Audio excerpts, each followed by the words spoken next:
Morning. അപ്പോൾ നമ്മളിന്ന് ബാക്കിനും ചെസ്റ്റിനുമായിരുന്നു കേട്ടോ വർക്കൗട്ട് ചെയ്തത്. ലാറ്റ് പുൾ ഡൗണും പിന്നെ ചെസ്റ്റിനുള്ള ഡംബൽ പ്രസ്സും കാര്യങ്ങളും ഒക്കെയാണ് ചെയ്തത്. കൂടുതലും നമ്മൾ ബാക്കിനായിരുന്നു ഫോക്കസ് ചെയ്ത് വർക്കൗട്ട് ചെയ്തത്. ചെസ്റ്റിന് അധികം വർക്കൗട്ട്സ് കൊടുത്തില്ല. വളരെ കുറച്ച് വർക്കൗട്ട്സ് മാത്രമാണ് ചെസ്റ്റിന് ഫോക്കസ് ചെയ്തത് കേട്ടോ. അത് കഴിഞ്ഞിട്ട് ജസ്റ്റ് കുറച്ച് വീഡിയോസും കാര്യങ്ങളും ഒക്കെ എടുത്തേ.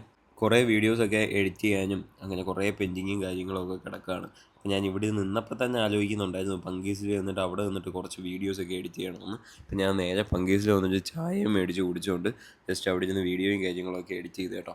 മാളുവിന് എള്ളുണ്ട വേണമെന്ന് പറഞ്ഞപ്പോൾ ഞാൻ അതുമൊക്കെ വാങ്ങിയിട്ട് വീട്ടിൽ വന്നപ്പോൾ ഉണ്ണിച്ചേട്ടനും പ്രമോദും ഒക്കെ അവിടെ ഇരിപ്പുണ്ടായിരുന്നു. അപ്പോൾ ഞങ്ങളെല്ലാവരും ഇവിടെ നിന്ന് സംസാരിച്ചു കേട്ടോ. ഉണ്ണിച്ചേട്ടന് നമ്മുടെ ഇവിടെ ബോക്സിങ്ങിന് വരണമെന്നുള്ള ഒരു താല്പര്യമൊക്കെ പ്രകടിപ്പിച്ചു.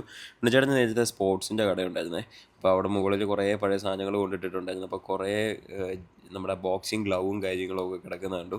അപ്പോൾ അത് ബിഗിനേഴ്സിനുള്ള സാധനം തന്നെയാണ്. ഞാൻ പിന്നെ വെറുതെ പോയി വാങ്ങി എന്നുള്ള ഒരു ഇതായിപ്പോയി.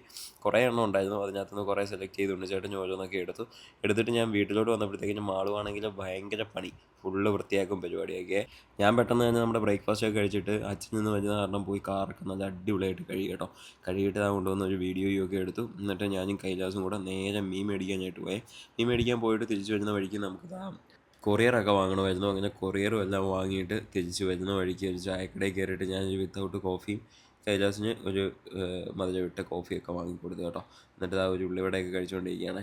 വീട്ടിൽ വന്നിട്ട് കൊറിയർ എന്താണെന്നുള്ളത് ഓപ്പൺ ചെയ്ത് നോക്കണമല്ലോ. അങ്ങനെ പെട്ടെന്നെല്ലാം ഓപ്പൺ ചെയ്ത് നോക്കിയപ്പോഴത്തേക്കിനും നമുക്ക് ഫോറസ്റ്റ് ഹണിയാണ് കേട്ടോ വന്നേക്കുന്നത്. അത് ഒരു ടീം നമുക്ക് അയച്ചു തന്നെയാണ്. ബി ലൈവ് എന്ന് പറഞ്ഞ സംഭവം അടിപൊളിയാണെന്ന് തോന്നുന്നു. എന്തായാലും നമുക്ക് അതിൻ്റെ വീഡിയോ ഒക്കെ എടുക്കാം. പിന്നെ ഞാൻ ഓവനകത്ത് വെച്ച് നമ്മുടെ മീനൊക്കെ ഗ്രില്ല് ചെയ്തെടുത്ത് കേട്ടോ. അപ്പോഴത്തേക്കും നമ്മുടെ ഒരു ഫ്രണ്ടാണ്, ഇത് ചൈൽഡ്ഹുഡ് ഫ്രണ്ടാണ് അനുവണ്ണൻ. പുള്ളി വന്ന് കുറച്ച് സമയം അവിടെ നിന്ന് സംസാരിച്ച് വന്നിട്ട് ഞാൻ ലഞ്ചും കാര്യങ്ങളൊക്കെ ലഞ്ചൊക്കെ കഴിച്ച് കഴിഞ്ഞിട്ട് കുറച്ച് സമയം ആ ഹോളിൽ തന്നെ കിടന്നങ്ങ് ഉറങ്ങി.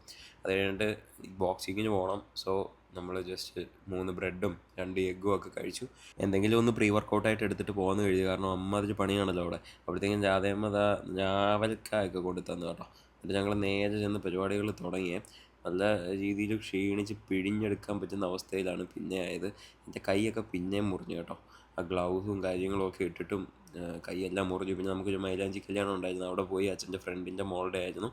അവിടെ എല്ലാം കയറി അച്ഛൻ ചെയ്തിട്ട് തിരിച്ച് വീട്ടിൽ വന്നിട്ട് അച്ഛനും അമ്മയും എല്ലാവരുമായിട്ട് സംസാരിച്ച് വന്നിട്ട് നമ്മുടെ ഫിഷ് ഓയിലും എടുത്തിട്ട് വൈൻഡപ്പ് ചെയ്തു.